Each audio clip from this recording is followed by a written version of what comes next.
ಬೆಳಗ್ಗೆ ಸಚಿವೆ ಲಕ್ಷ್ಮೀ ಹೆಬ್ಬಾಳ್ಕರ್ ಅವರು ಮತ್ತು MLC ಚಂದ್ರ ಹಟ್ಟಿಯವರು ಒಂದು ಕಾರಲ್ಲಿ ಬರ್ತಾ ಇರಬೇಕಾದ್ರೆ ಬೆಳಗ್ಗೆ ಆಕ್ಸಿಡೆಂಟ್ ಆಯಿತು.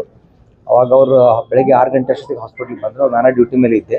ಬಂದಾಗ ಮೇಡಮ್ಗೆ ಕತ್ತಿಗೆ ಮತ್ತು ಬೆನ್ನಿಗೆ ಪೆಟ್ಟಾಗಿತ್ತು.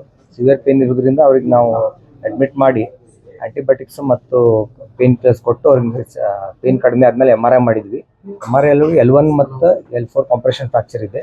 ಕುತ್ತಿಗೆಯಲ್ಲಿ ಮತ್ತು C4 C5 ಸ್ವಲ್ಪ ಸಬ್ಲಕ್ಸೇಷನ್ ಇದೆ. ಅದಕ್ಕೆ ಮೇಡಮ್ ಟ್ರೀಟ್ಮೆಂಟ್ ನಾವು ಕೊಡ್ತಾ ಇದ್ದೀವಿ. ಚಂದ್ರರಾಜ್ ಹೊಟ್ಟಿಯವರೆಗೂ CT ಸ್ಕ್ಯಾನ್ ಮಾಡಿದ್ವಿ. ಅವ್ರಿಗೆ ಮೆದುಳಿಗೆ ಬಾವು ಬಂದಿದೆ.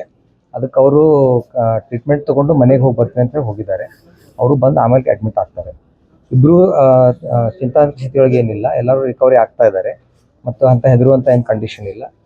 ಅದಕ್ಕೆ ಟ್ರೀಟ್ಮೆಂಟ್ ಸ್ವಲ್ಪ ಆದಮೇಲೆ ಮೇಡಮ್ ಆರಾಮಾದ್ಮೇಲೆ ಅವ್ರ ಮನೆಗೆ ಕಳಿಸ್ಕೊಡ್ತೀವಿ. ಗನ್ಮ್ಯಾನ್ ಮತ್ತು ಡ್ರೈವರ್ ಬೆಳಗ್ಗೆ ಬಂದಿದ್ರು. ನಾವು ಟ್ರೀಟ್ಮೆಂಟ್ ಮಾಡುವವರೆಗೂ ಅವ್ರು ಪೊಲೀಸ್ ಕಂಪ್ಲೇಂಟ್ ಕೊಟ್ಟು ಬರ್ತೀವಿ ಅಂತ ಹೋಗಿದ್ದಾರೆ. ಅವ್ರಿಗೆ ಮೈನರ್ ಇಂಜುರೀಸ್ ಆಗಿದೆ. ಬೆನ್ನೊಳಗೆ ಎಲ್ಬೋ ಕಾಂಪ್ರೆಷನ್ ಆಗಿದೆ, ಫ್ರಾಕ್ಚರ್ ಆಗಿದೆ.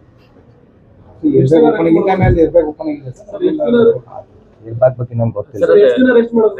ಮೇಡಮ್ಗೆ 1 ಮಂತ್ ರೆಸ್ಟ್ ಕೊಡಬೇಕಾಗ್ತದೆ. ಇಲ್ಲ, ಆಪರೇಷನ್ ಅದೇನು ಬೇಕಾಗಿಲ್ಲ.